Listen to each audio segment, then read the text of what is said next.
हनुमान् श्रीपदो वायुपुत्रो रुद्रो नघोजरः अमृत्यवीरवीरश्च ग्रामवासो जनाश्रयः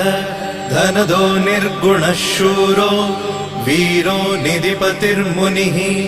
पिङ्गाक्षो वरदो वाग्मी सीता शोकविनाशकः शिवः शर्वः व्यक्तो व्यक्तो धराधरः पिङ्गकेशः पिङ्गरोमा श्रुतिगम्यः सनातनः अनादिर्भगवान् देवो विश्वहेतुर्जनाश्रयः आरोग्यकर्ता विश्वेशो